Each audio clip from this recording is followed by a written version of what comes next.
It has been a long day, friends. And I gotta tell you, when it's been a long day, I just like to curl up with a good book. And I have two books with me right now, but I want you to see them. I have these two books, and well, they both have bears, but the bears look different and they both books look different. This one has more of like drawings or illustrations.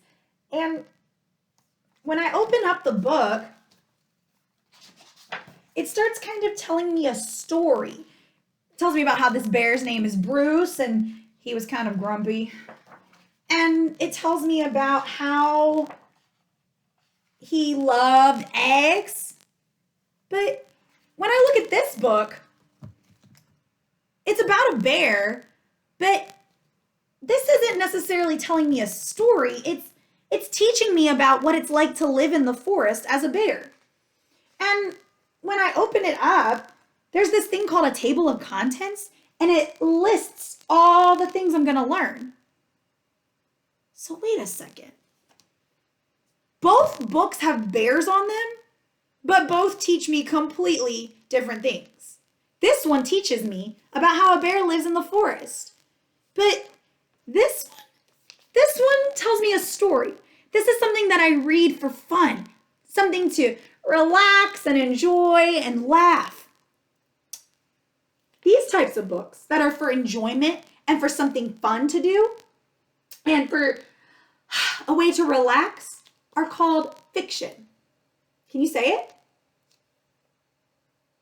I can't hear you. Fiction. This book that tells me about how bears live in the forest, it's teaching me about the bears. This is a teaching book. And a teaching book is called nonfiction. Everybody say nonfiction. You're whispering, Zoe. I can't hear you. Say nonfiction. So nonfiction teaches us. And fiction's just for fun. It's something we can enjoy. I noticed that in the fiction book, there's drawings or illustrations, where the nonfiction book has photographs, real pictures. And if you look inside, it has the table of contents. But look, it has different things highlighted. It has it bold. It has words that are bold. It's using all different things to teach us stuff. Fiction, nonfiction. Hey, I have some other books over here. Do you mind helping me? I'm going to show you a book, and you've got to tell me, is it fiction or nonfiction? Fiction is for fun. Nonfiction is for teaching and for us to learn. What kind of book is this?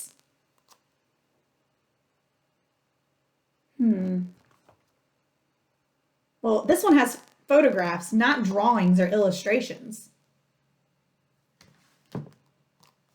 This one has photographs, and like I said, this has photographs. Whoa, I'm looking inside, and it's got different bold words. Whoa. It's got highlighted words. Are you saying nonfiction? Because if you are, you're right. This is a nonfiction book. It's teaching us about orangutans. Ooh, and it looks like it's teaching us about dogs too. I'm going to have to read this.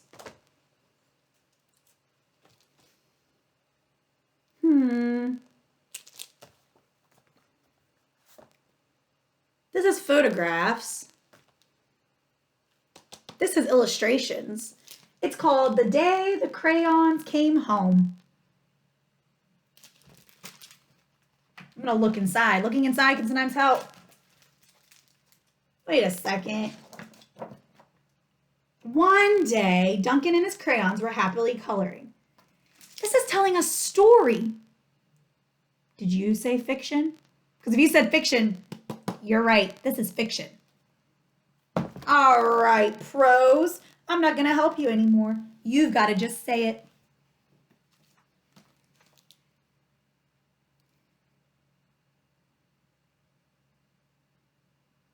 Emmett, I hear you. You're saying fiction, and you're correct. It's illustrations or drawings, and it's a story for enjoyment. It's not teaching me anything. It's a story about the legend of rock, paper, scissors. That sounds like fun.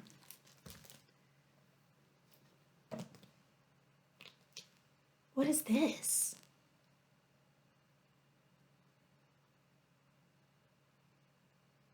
Oh my goodness.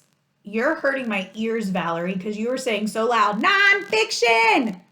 You're right. It's nonfiction because it's teaching us, and it's teaching us about the starry, starry night. It's teaching us about space. Whoa, I've always wanted to learn more about space. Oh my goodness. Boys and girls, today we have learned what fiction is and nonfiction is. But it's time for you to show me what fiction books are and nonfiction books are. Today, we're going to keep practicing together the difference between fiction and nonfiction. And in your live session, you're going to work on it some more. What's fiction? And you guessed it, nonfiction. Boys and girls, I hope you have an amazing time figuring out fiction and nonfiction books. Readers, off you go.